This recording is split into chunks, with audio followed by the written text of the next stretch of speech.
আজকে রিয়াজুল জান্নাত সম্পর্কে কিছু বলবার চেষ্টা করছি।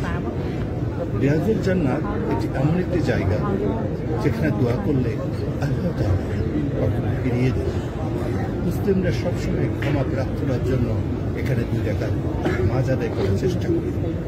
এখানে একবার নামাজ আদায় বাইরে 1000 বার নামাজ আদায়ের সমর্থ।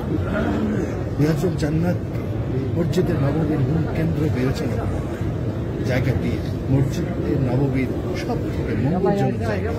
ফজিলতপূর্ণ এই জায়গাতে জিকির আজকার নামাজ ইবাদত করবার আগ্রহ থাকে প্রত্যেক মুমিনে। তাই হজ উমরা করতে যাওয়ার থেকে ছুটে যান মসজিদে নববীতে। রিয়াজুল জান্নাতে নামাজ পড়ে তার জীবনের অন্যতম আকাঙ্ক্ষা পূরণ করে। রিয়াজুল জান্নাত পৃথিবীর জান্নাতের অংশ। নবীজি সাল্লাল্লাহু আলাইহি ওয়াসাল্লাম বলেছেন, আমার ঘর বর্তমান দাফনের স্থান এবং মেম্বরের মাঝখানে জায়গা জান্নাতের বাগানগুলোর একটি আমার মেম্বার আর বাড়ির উপরে অবস্থিত। রিয়াজুল জান্নাতের ফ্লোরে রয়েছে আধুনিক কার্পেট, তার উপরে রয়েছে পাহাড়ের লাইট এবং ঝাড়বাতি।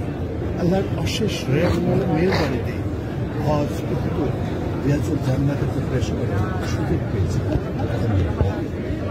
এখানে সবুজ গম্বুজের শাহিদ আছেন দোজাহানের মহান নেতা মুহাম্মদ সাল্লাল্লাহু আলাইহি ওয়াসাল্লাম।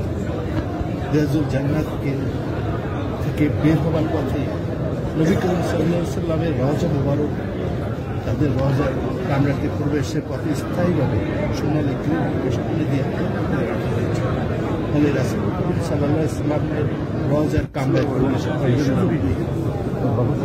এখানে শুয়ে আছেন প্রবেশ পথের গ্রিলে 3টি চিত্রপট রয়েছে, যা দিয়ে রাসূলুল্লাহ সাল্লাল্লাহু আলাইহি ওয়াসাল্লামের রওজা এবং তার 2 সঙ্গীর কবর সরাসরি দেখা যায়।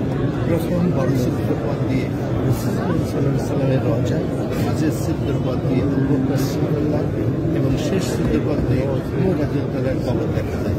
আলহামদুলিল্লাহ।